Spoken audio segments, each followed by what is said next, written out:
ನಮಸ್ಕಾರ 30 ನಿಮಿಷಗಳಲ್ಲಿ 30 ಸುದ್ದಿಗಳ ಕ್ವಿಕ್ ಲುಕ್ ಇದು ಈವರೆಗಿನ ಪ್ರಮುಖ ಸುದ್ದಿಗಳ quick round up 30 news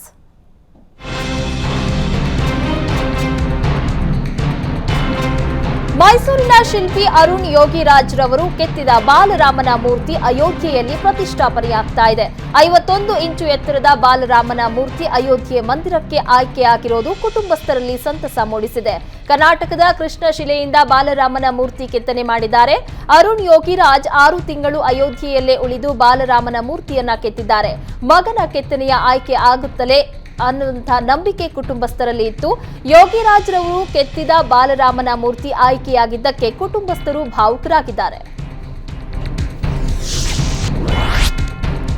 Rama ಜನ್ಮಭೂಮಿ ಹೋರಾಟದ ಪ್ರಕರಣಕ್ಕೆ ಮರುಜೀವ ಬಂದಿದ್ದು 31 ವರ್ಷದ ಬಳಿಕ ರಾಮ ಜನ್ಮಭೂಮಿ ಹೋರಾಟಗಾರರಿಗೆ ಬಂಧನದ ಭೀತಿ ಶುರುವಾಗಿದೆ 3 ದಶಕದ ಹಿಂದೆ ಹಿಂದೂ ಕಾರ್ಯಕರ್ತರು ಹೋರಾಟದಲ್ಲಿ ಭಾಗಿಯಾಗಿದ್ರು 31 ವರ್ಷಗಳ ಹಳೆ ಪ್ರಕರಣಕ್ಕೆ ಹುಬ್ಬಳ್ಳಿ ಪೊಲೀಸರು ಮರುಜೀವ ಕೊಟ್ಟಿದ್ದಾರೆ 31 ವರ್ಷದ ಬಳಿಕ ಒಬ್ಬ ಆರೋಪಿಯನ್ನ ಬಂಧಿಸಿದ್ದು ಇನ್ನುಳಿದ ಆರೋಪಿಗಳ ಬಂಧನಕ್ಕೆ ವಿಶೇಷ ತಂಡ ರಚಿಸಲಾಗಿದೆ 3 ದಿನದ ಹಿಂದೆ ಶ್ರೀಕಾಂತ್ ಪೂಜಾರಿ ಬಂಧಿಸಿ ನ್ಯಾಯಾಂಗ ವಶಕ್ಕೆ ನೀಡಿದ್ದಾರೆ ರಾಮಮಂದಿರ ಹೋರಾಟದ ವೇಳೆ ಹುಬ್ಬಳ್ಳಿಯಲ್ಲಿ ಗಲಭೆ ನಡೆದಿತ್ತು ಕರ ಸೇವೆಗೂ ಮುನ್ನ ಡಿಸೆಂಬರ್ 5, 1992ರಂದು ಹುಬ್ಬಳ್ಳಿ ನಗರದಲ್ಲಿ ಗಲಭೆ ನಡೆದಿತ್ತು ಗಲಭೆಯಲ್ಲಿ ನಗರದ ಒಂದು ಮಳಿಗೆಗೆ ಬೆಂಕಿ ಬಿದ್ದಿತ್ತು ಈ ಕೇಸ್ನಲ್ಲಿ 9 ಜನರ ವಿರುದ್ಧ ಎಫ್ಐಆರ್ ದಾಖಲಾಗಿದ್ದು ಕೇಸ್ ದಾಖಲಿಸಿದಾಗ 30-35 ವರ್ಷವಿದ್ದ ಯುವಕರು ಈಗ 65-70 ವಯಸ್ಸಿನ ವೃದ್ಧರಾಗಿದ್ದಾರೆ ಇದೀಗ ಹುಬ್ಬಳ್ಳಿ ಪೊಲೀಸರು 8 ಮಂದಿಯನ್ನ ಹುಡುಕಾಟಕ್ಕಿಳಿದಿದ್ದಾರೆ ಹುಬ್ಬಳ್ಳಿ ಪೊಲೀಸರ ವಿರುದ್ಧ ಹಿಂದೂ ಕಾರ್ಯಕರ್ತರು ಆಕ್ರೋಶ ಹೊರಹಾಕಿದ್ದಾರೆ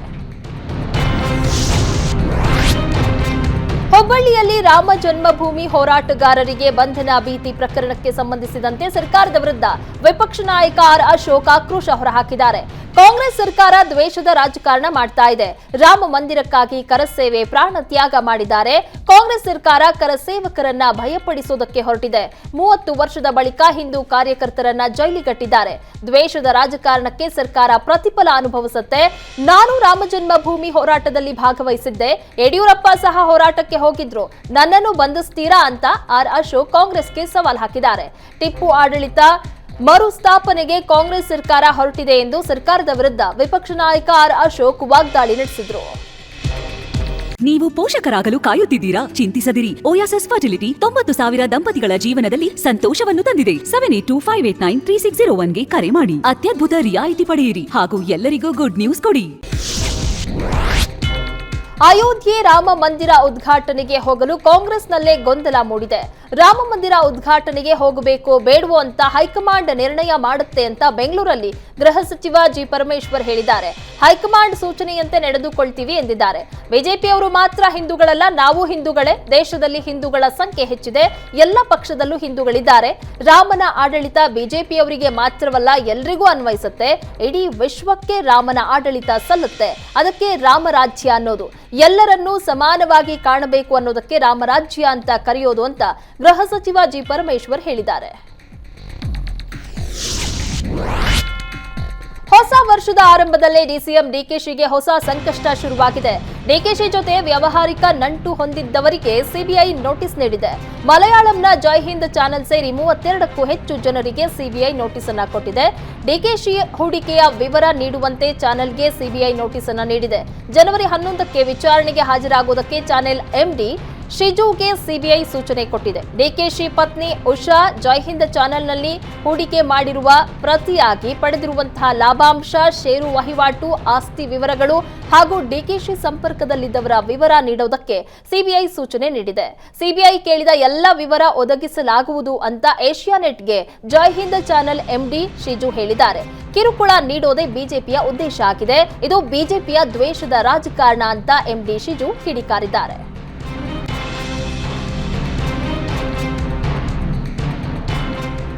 ಹೊಸ ವರ್ಷದ ಸಂಭ್ರಮಾಚರಣೆ ಹಿನ್ನೆಲೆ ವರ್ಷದ ಮೊದಲ ದಿನ ಭಕ್ತರು ದೇವರ ಮೊರೆ ಹೋಗಿದ್ದಾರೆ ದೇವರ ದರ್ಶನದೊಂದಿಗೆ ಹೊಸ ವರ್ಷವನ್ನ ಸ್ವಾಗತಿಸಿಕೊಳ್ತಾ ಇದ್ದಾರೆ ಮಂಡ್ಯ ಜಿಲ್ಲೆಯ ಪ್ರಮುಖ ದೇವಸ್ಥಾನಗಳಿಗೆ ಆಗಮಿಸಿ ದೇವರ ದರ್ಶನವನ್ನ ಪಡಿತಾ ಇದ್ದಾರೆ ಚಲುವನಾರಾಯಣ ಸ್ವಾಮಿ ನಿಮಿಷಾಂಬ ರಂಗನಾಥ ದೇವಸ್ಥಾನ ಸೇರಿ ಪ್ರಮುಖ ದೇವಸ್ಥಾನಗಳಿಗೆ ಭಕ್ತ ಸಾಗರವೇ ಹರಿದು ಬರ್ತಾ ಇದೆ ಮೇಲುಕೋಟೆ ಚಲುವರಾಯ ಸ್ವಾಮಿ ದೇವಸ್ಥಾನಕ್ಕೂ ಸಾವಿರಾರು ಭಕ್ತರು ಆಗಮಿಸಿ ದರ್ಶನ ಪಡಿತಾ ಇದ್ದಾರೆ ಜೊತೆಗೆ ಇಂದಿನಿಂದ ದೇವಸ್ಥಾನದಲ್ಲಿ ಮಾಸ್ಕ್ ಕಡ್ಡಾಯ ಮಾಡಬೇಕು ಮಾಡಬೇಕು ಅಂತ ಚಲುವನಾರಾಯಣ ಸ್ವಾಮಿ ದೇವಸ್ಥಾನದ ಆಡಳಿತ ಮಂಡಳಿ ನಿರ್ಧಾರ ಮಾಡಿದೆ.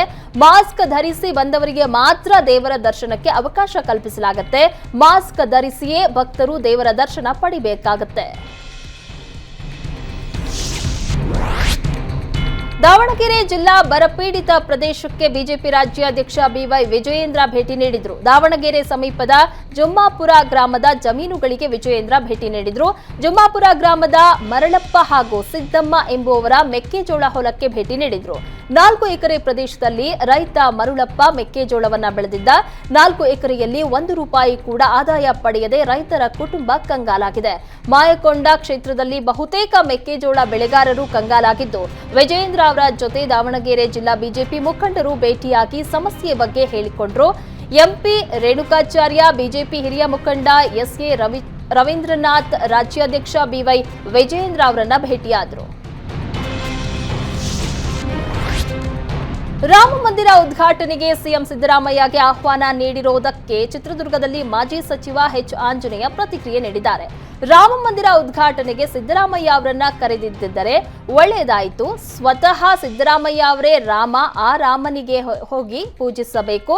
ಸಿದ್ದರಾಮನ ಹುಂಡಿಯಲ್ಲಿ ರಾಮನ ದೇವಸ್ಥಾನ ಇದೆ, ಪೂಜಿಸ್ತಾರೆ.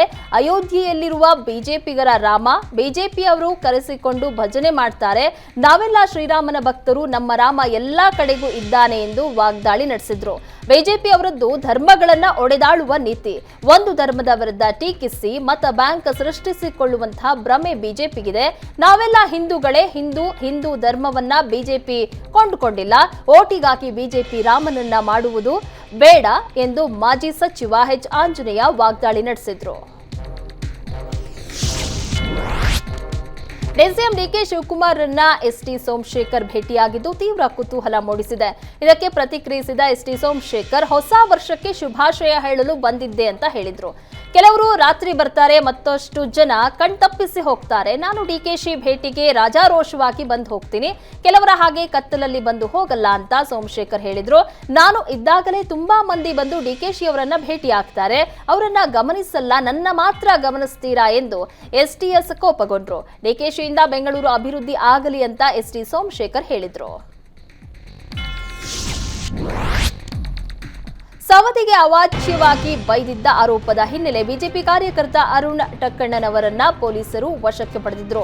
ಯಾವುದೇ ಎಫ್ಐಆರ್ ದಾಖಲಾಗದಿದ್ದರೂ ವಶಕ್ಕೆ ಪಡೆದು ಲಕ್ಷ್ಮಣ್ ಸವದಿ ನಿವಾಸಕ್ಕೆ ಹೋಗಿ ಕ್ಷಮೆ ಕೇಳುವಂತೆ ಪೊಲೀಸರು ಒತ್ತಾಯಿಸಿದ್ರು. ಹಾರುಗೇರೆ ಪೊಲೀಸರು ಸವದಿ ಮನೆ ಏಜೆಂಟ್ ತರ ಕೆಲಸ ಮಾಡ್ತಾ ಇದ್ದಾರೆ ಅಂತ ಮಾಜಿ ಶಾಸಕ ಪಿ ರಾಜು ಆರೋಪಿಸಿದ್ದಾರೆ. ಕಾಂಗ್ರೆಸ್ನವರು ಚುನಾವಣೆ ಮುಗಿದ ಬಳಿಕ ಬಿಜೆಪಿ ಕಾರ್ಯಕರ್ತರನ್ನ ಗುರಿ ಮಾಡ್ತಾ ಇದ್ದಾರೆ.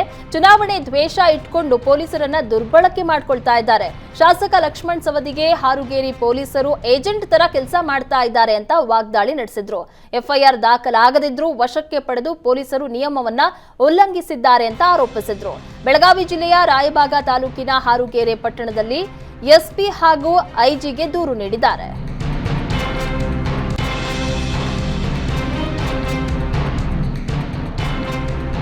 ಮೊನ್ನೆಯಷ್ಟೇ ರೈತರಿಗೆ ತೊಡೆ ತಟ್ಟಿದ ಬೆಳಗಾವಿಯ ಜಿಲ್ಲಾ ಪೊಲೀಸ್ ವರಿಷ್ಠಾಧಿಕಾರಿ ಭೀಮಾಶಂಕರ್ ಗುಳೇದ ಹಾಗೂ ರೈತರು ಬರಗಾಲ ಬಂದರೆ ಸಾಲ ಮನ್ನಾ ಆಗುತ್ತದೆ ಎಂಬ ಆಸೆ ಹೊಂದಿರುತ್ತಾರೆ ಎಂದು ಹೇಳಿಕೆ ಕೊಟ್ಟ ಸಕ್ಕರೆ ಸಚಿವ ಶಿವಾನಂದ ಪಾಟೀಲ್ ವಿರುದ್ಧ ರೈತರು ಸಿಡಿದೆದ್ದಿದ್ದಾರೆ. ಧಾರವಾಡ ಜಿಲ್ಲಾಧಿಕಾರಿ ಕಚೇರಿ ಎದುರು ರೈತ ಸಂಘದ ಸದಸ್ಯರು ಪ್ರತಿಭಟನೆಯನ್ನ ನಡೆಸಿದ್ರು. ಎಸ್ಪಿ ಹಾಗೂ ಸಚಿವರ ಭಾವಚಿತ್ರ ಇರುವ ಬ್ಯಾನರ್ ಹಿಡಿದು ಬಂದ ರೈತರು ಅವರ ವಿರುದ್ಧ ಧಿಕ್ಕಾರ ಕೂಗಿದ್ರು.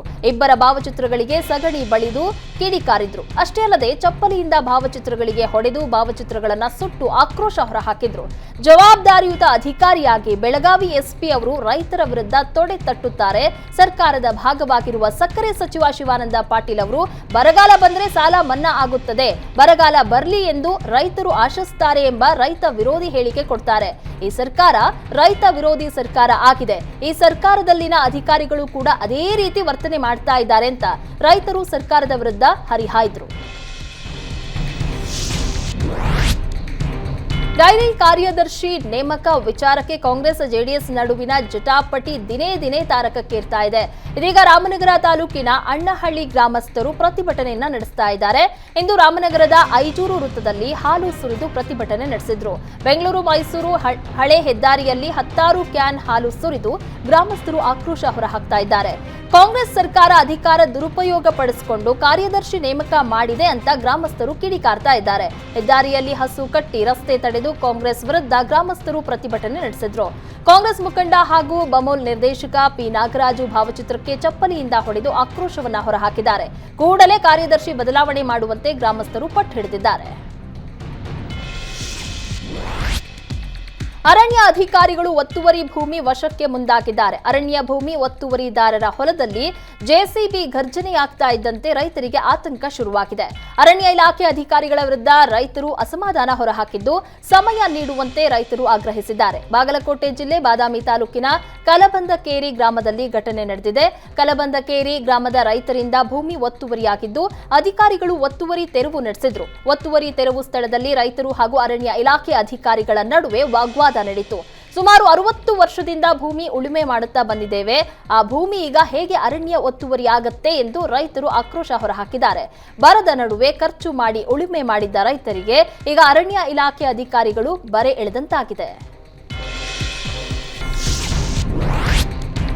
ಒಂದೆಡೆ ರಾಜ್ಯಾದ್ಯಂತ ಕನ್ನಡ ನಾಮಫಲಕ ಅಳವಡಿಕೆಗೆ ಆಗ್ರಹಿಸಿ ಅಭಿಯಾನ ನಡೆಸಿದ್ರೆ, ಮತ್ತೊಂದೆಡೆ ವರ್ಷದ ಮೊದಲ ದಿನವೇ ನಾಡಧ್ವಜ ಸುಟ್ಟು ಕಿಡಿಗೇಡಿಗಳು ಉದ್ದಟತನ ಮೆರೆದಿದ್ದಾರೆ. ಓಲ್ಡ್ ಮ್ಯಾನ್ ಸುಟ್ಟ ಬಳಿಕ ಕನ್ನಡ ಧ್ವಜಕ್ಕೂ ಬೆಂಕಿ ಇಟ್ಟಿದ್ದಾರೆ. ಬೆಳಗಾವಿ ತಾಲೂಕಿನ ಸುಳಗ ಗ್ರಾಮದಲ್ಲಿ ಘಟನೆ ನಡೆದಿದೆ. ಸುಳಗ ಗ್ರಾಮದ ಸಂಗೊಳ್ಳಿ ರಾಯಣ್ಣ ವೃತ್ತದಲ್ಲಿ ಅಳವಡಿಸಿದ್ದ ನಾಡಧ್ವಜಕ್ಕೆ ಬೆಂಕಿ ಇಟ್ಟಿದ್ದಾರೆ. ಕಿಡಿಗೇಡಿಗಳ ಕೃತ್ಯಕ್ಕೆ ಕನ್ನಡ ಪರ ಸಂಘಟನೆಗಳು ಆಕ್ರೋಶ ಹೊರಹಾಕಿವೆ. ಕಿಡಿಗೇಡಿಗಳ ವಿರುದ್ಧ ಕ್ರಮ ಕೈಗೊಳ್ಳುವಂತೆ ಕರವೇ ಕಾರ್ಯಕರ್ತರು ಆಗ್ರಹಿಸಿದ್ದಾರೆ. ಬೆಳಗಾವಿಯ ಕಾಕತಿ ಪೊಲೀಸ್ ಠಾಣೆ ವ್ಯಾಪ್ತಿಯಲ್ಲಿ ಘಟನೆ ನಡೆದಿದೆ. ರಾಜ್ಯಾದ್ಯಂತ ಹೊಸ ವರ್ಷದ ಸಂಭ್ರಮಾಚರಣೆ ಮನೆ ಮಾಡಿದೆ. ಹೊಸ ವರ್ಷದ ದಿನವೇ ರಾಜ್ಯದ ಹಲವೆಡೆ ಜನರು ದೇವರ ಮೊರೆ ಹೋಗಿದ್ದಾರೆ. ಮಂತ್ರಾಲಯ, ಚಾಮುಂಡಿ ಬೆಟ್ಟ, ಮಲೆ ಮಹದೇಶ್ವರ ಬೆಟ್ಟ, ಹಲವು ದೇವಾಲಯಗಳಲ್ಲಿ ಜನರು ಸಾಲುಗಟ್ಟಿ ದೇವರ ದರ್ಶನವನ್ನ ಪಡಿತಾ ಇದ್ದಾರೆ. ಬೆಂಗಳೂರಿನ ಗವಿ ಗಂಗಾಧರೇಶ್ವರ, ಬನಶಂಕರಿ ದೇಗುಲಗಳಲ್ಲಿ ಜನರು ಬೆಳಗ್ಗೆಯಿಂದಲೇ ದೇವಾಲಯಗಳಿಗೆ ಭೇಟಿ ನೀಡಿ ದರ್ಶನವನ್ನ ಪಡಿತಾ ಇದ್ದಾರೆ. ಕುಟುಂಬ ಸಮೇತ ವಿಶೇಷ ಪೂಜೆ, ಪ್ರಾರ್ಥನೆಯಲ್ಲಿ ಜನರು ಬ್ಯುಸಿಯಾಗಿದ್ದಾರೆ. ಹೊಸ ವರ್ಷಾಚರಣೆ ಹಿನ್ನೆಲೆ ಮಂತ್ರಾಲಯದ ರಾಯರ ಮಠಕ್ಕೆ ಭಕ್ತರ ದಂಡು ಹರಿದು ಬರ್ತಾ ಇದೆ. ನೆನೆಯಿಂದ ಈವರೆಗೂ ಸುಮಾರು 1 ಲಕ್ಷಕ್ಕೂ ಹೆಚ್ಚು ಭಕ್ತರು ರಾಯರ ದರ್ಶನವನ್ನ ಪಡೆದಿದ್ದಾರೆ. ನಸುಕಿನ ಜಾವ 4 ಗಂಟೆಯಿಂದಲೇ ರಾಯರ ದರ್ಶನಕ್ಕೆ ಅವಕಾಶ ಕಲ್ಪಿಸಲಾಗಿತ್ತು. 4 ಪ್ರತ್ಯೇಕ ಸರತಿ ಸಾಲುಗಳ ಮೂಲಕ ರಾಯರ ಮೂಲ ವೃಂದಾವನ ದರ್ಶನಕ್ಕೆ ಅವಕಾಶ ಒದಗಿಸಲಾಗಿತ್ತು. ಹೊಸ ವರ್ಷದಂದು ರಾಯರ ಕೃಪೆಗೆ ಪಾತ್ರರಾಗುವುದಕ್ಕೆ ಲಕ್ಷಾಂತರ ಭಕ್ತರು ಆಗಮಿಸ್ತಾ ಇದ್ದಾರೆ. ಹೊಸ ವರ್ಷದ ಮೊದಲನೆಯ ದಿನ ಪೂಜಾ ಕೈಂಕರ್ಯವನ್ನ ಮಂತ್ರಾಲಯದ ಪೀಠಾಧಿಪತಿ ಡಾಕ್ಟರ್ ಸುಬುಧೇಂದ್ರ ತೀರ್ಥರು ಆರಂಭಿಸಿದ್ರು. ರಾಯರ ಮೂಲ ಬೃಂದಾವನಕ್ಕೆ ಶ್ರೀಗಳು ಪೂಜೆ ಸಲ್ಲಿಸಿದ್ರು. ಹೊಸ ವರ್ಷಕ್ಕೆ ಶ್ರೀ ಕ್ಷೇತ್ರ ಧರ್ಮಸ್ಥಳ ಅದ್ಭುತವಾಗಿ ಸಿಂಗಾರಗೊಂಡಿದೆ. ಮಂಜುನಾಥ ಸ್ವಾಮಿಯ ಸನ್ನಿಧಾನ ಫಲಪುಷ್ಪಗಳಿಂದ ಅಲಂಕೃತವಾಗಿದೆ. ಬೆಂಗಳೂರಿನ ಉದ್ಯಮಿಗಳಾದ ಗೋಪಾಲರಾವ್, ಆನಂದ್, ಶರವಣ ಅವರು ಕಳೆದ 15 ವರ್ಷಗಳಿಂದ ಹೊಸ ವರ್ಷದ ಮೊದಲ ದಿನದಂದು ಶ್ರೀ ಕ್ಷೇತ್ರ ಧರ್ಮಸ್ಥಳವನ್ನ ವಿಭಿನ್ನ ರೀತಿಯಲ್ಲಿ ಅಲಂಕಾರ ಮಾಡ್ತಾ ಇದ್ದು, ಈ ಬಾರಿಯೂ ಹೂ, ಹಣ್ಣು, ತರಕಾರಿಗಳಿಂದ ಶ್ರೀ ಕ್ಷೇತ್ರ ಧರ್ಮಸ್ಥಳವನ್ನ ಅಲಂಕಾರ ಮಾಡಿದ್ದಾರೆ. ದೇವಸ್ಥಾನದ ಮುಂಭಾಗ, ಒಳಾಂಗಣ, ಗರ್ಭಗುಡಿಯ ಮುಂಭಾಗ, ಕಂಬಗಳು, ಹೆಗಡೆಯವರ ನಿವಾಸ, ಅನ್ನಛತ್ರ ಹೀಗೆ ಕ್ಷೇತ್ರದ ಪ್ರಮುಖ ಸ್ಥಳಗಳನ್ನ ಅದ್ಭುತವಾಗಿ ಸಿಂಗರಿಸಲಾಗಿದೆ. ಈ ಅಲಂಕಾರಕ್ಕೆ ಸುಮಾರು 15 ಲೋಡ್ಗಿಂತ ಅಧಿಕ ಅಲಂಕೃತ ವಸ್ತುಗಳನ್ನ ಬಳಸಲಾಗಿದೆ. ಹಣ್ಣು, ಹಂಪಲು, ನಾನಾ ಬಗೆಯ ಪುಷ್ಪಗಳು, ತರಕಾರಿ ಸೇರಿ 5 ಲೋಡ್ಗಿಂತ ಹೆಚ್ಚಿನ ವಸ್ತುಗಳನ್ನ ಬಳಸಲಾಗಿದೆ. ಬಾಳೆಗೊನೆ, ಸೇಬು, ತೆಂಗಿನಕಾಯಿ, ಅಡಿಕೆ, ಕಬ್ಬು, ಮರಗೆಣಸು, ಜೋಳ, ಬದನೆ ಇನ್ನಿತರ ವಸ್ತುಗಳನ್ನ ಬಳಸಿ 100 ಮಂದಿಯ ತಂಡ ಕಳೆದ 6 ದಿನಗಳಿಂದ ದೇವಸ್ಥಾನವನ್ನ ಅಲಂಕಾರ ಮಾಡಿದ್ದಾರೆ. ನೈಸರ್ಗಿಕ ವಸ್ತುಗಳಿಗೆ ಅತಿ ಹೆಚ್ಚು ಪ್ರಾಮುಖ್ಯತೆಯನ್ನ ನೀಡಿ ಆಕರ್ಷಕವಾಗಿ ದೇಗುಲವನ್ನ ಅಲಂಕಾರ ಮಾಡಿದ್ದಾರೆ. ಹಸಿ ತೆಂಗಿನ ಗರಿಯ ತಟ್ಟಿಗಳ ಅಲಂಕಾರವನ್ನ ದೇಗುಲದ ಮುಂಭಾಗ ಮಾಡಲಾಗಿದ್ದು, ಕ್ಷೇತ್ರಕ್ಕೆ ಮತ್ತಷ್ಟು ಮೆರುಗು ನೀಡಿದೆ. ಹೊಸ ವರ್ಷದ ಆರಂಭದಲ್ಲೇ ಧರ್ಮಸ್ಥಳದಲ್ಲಿ ಭಕ್ತರು ತುಂಬಿ ತುಳುಕ್ತಾ ಇದ್ದಾರೆ.